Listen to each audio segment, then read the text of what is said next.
Apakah ada pengagungan kepada ustadz? Gitu ya. Terakhir ya. Kemudian bagaimana pengagungannya? Kadang sebagian ustadz direndahkan ketika kajiannya nggak hadir, tapi ustadz yang lain hadir. Selama ustadz tersebut salafi, mendakwakan kepada sunnah, maka tulabul ilm di antara adab mereka ialah ihtiramul alim, menghormati seorang alim, memuliakan seorang yang memiliki ilmu, baik yang kalangan ulama ataupun kalangan tulabul ilm. Barakallahu. Di antara bentuk penghormatan kepada para duat ilallah, para asatidzah, menghormati mereka sebagai seorang yang punya ilmu, khidmat kepada mereka dan semisalnya, namun pada batas yang wajar. Pada batas yang wajar, sebagaimana kepada para ulama tidak boleh melampaui batas, tidak boleh sampai pada tingkat taklid atau fanatik atau yang semisalnya. Barakallahu. Normal sebagaimana memuliakan orang-orang mulia yang lainnya. Barakallahu fikum. Kemudian yang dinasihatkan kepada para ikhwah, jangan pilih kasih dalam taklim. Selama ada beberapa ustadz dan semuanya salafiyin, ambil ilmu dari mereka. Masing-masing ustadz, masing-masing dai memiliki kelebihan yang tidak dimiliki oleh yang lain. Paham ya? Tidak ada yang sempurna. Ini punya kelebihan ini punya kelebihan ini dan segala macam. Ambil semuanya dari mereka. Barakallahu fikum. Dan yang berikutnya, belajar kepada seorang ustadz itu bukan semata-mata mengambil ilmunya, tapi juga mengambil adabnya, budi pekertinya. Ada kalanya seorang ustadz itu terkait dengan masalah orasinya kurang heboh gitu. Tapi terkait dengan masalah akhlaknya, adabnya dan segala macamnya luar biasa indah. Maka antum tidak semata-mata mengambil ilmunya, ambil ilmu dari beliau dan ambil bagaimana tata keramanya, bagaimana etikanya, bagaimana akhlaknya dan segala macam. Barakallahu fikum. Jadi paham ya? Juga dinasihatkan kepada para ustaz dan para ulama untuk memiliki sikap tawadhu. Sikap tawadhu adalah muhim. Rendah diri, rendah hati. Barakallahu fikum. Walaupun dia termasuk seorang yang dikatakan sebagai dai, sebagai seorang ustaz, orang yang dianggap punya ilmu dan segala macam, bukan kemudian semakin takabur, bukan semakin sombong atau semakin tinggi hati di hadapan para murid-muridnya atau para ikhwah-ikhwah yang lain. Tidak. Tawadhu. Sebagaimana Rasul sallallahu alaihi wasallam tawadhu ya.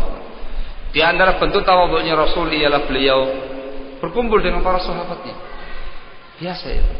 Orang kalau mencari Rasul ketika itu di masjid, kumpul dengan para sahabatnya. Mana yang namanya Muhammad? Orang Badui yang tanya itu.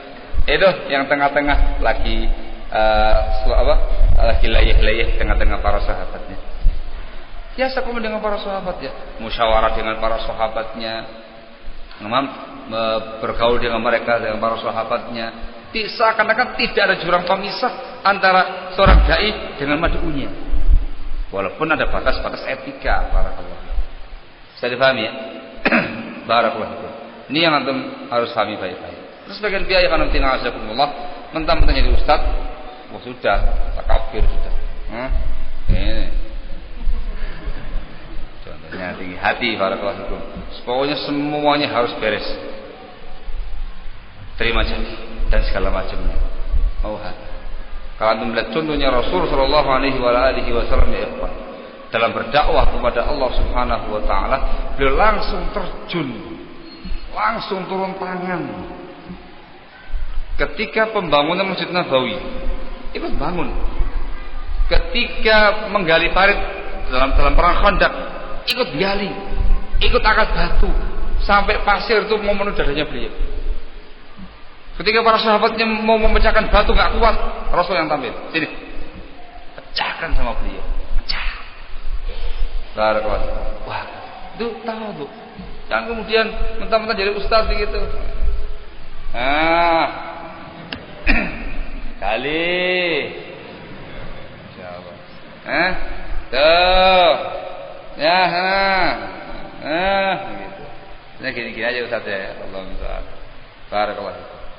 Tak demikian. Tapi upaya untuk terus mendekat kepada para mad'u, langsung terlibat dengan mereka.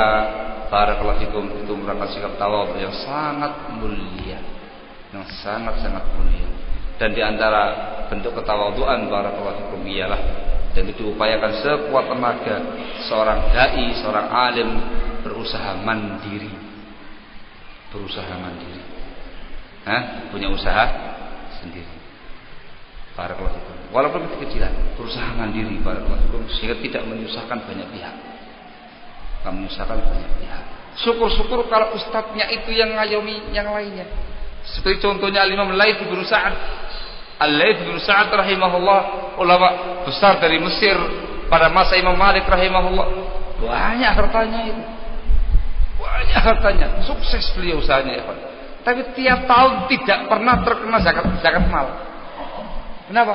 Hartanya itu untuk nafkahnya para tulabul ilm, nafkahnya para ahli hadis. Ngasih ulama ini, ngasih ulama ini, ngasih talib ini, luar biasa. Beliau yang ngurusi mereka.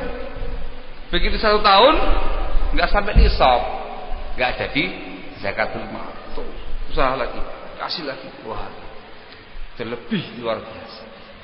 Di zaman sekarang ini, Asy-Syaikh Al-Allamah Abdul Aziz bin Baz rahimahullah, itu dikenal sangat dermawan dan sangat mulia ngurusi umat dari harta beliau pribadi.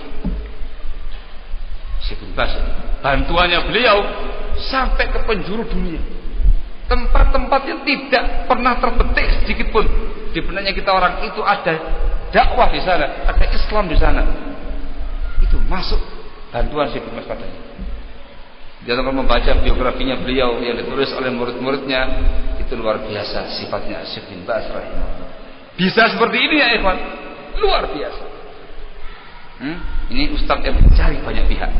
Ya wara, nah ya sudah ngasih ilmu, ngasih apa? Ngasih ilmu, ngasih. Nah ya sudah ngasih ilmu sudah. Ya ikhwan, datang sana semua pakai sembako. Tenang ya ikhwan-ikhwannya. Ya. Enak sudah taklim sama ustaz pulang, ilmunya banyak, kemudian selesai bagi-bagi sembako. Pulang dapat ilmu, dapat beras, dapat minyak, ya Allah tuh. Ayo. Barakallah. Taklim lagi. Ya Allah yang dari Talang Padang, ambil kambing 1. Mana? Masya Allah. Bawa kambing 1. Oh luar biasa ya. Senang apa gak senang? Nah itu, nyari yang kayak gini ini yang susah ya Pak. Barakallah fiikum. Nah ya karena ustaznya bukan jarang ada yang jadi juragan masalahnya. Allah ya. Ala kulli hal, sesama lain itu ada perkara positif yang harus diperhatikan.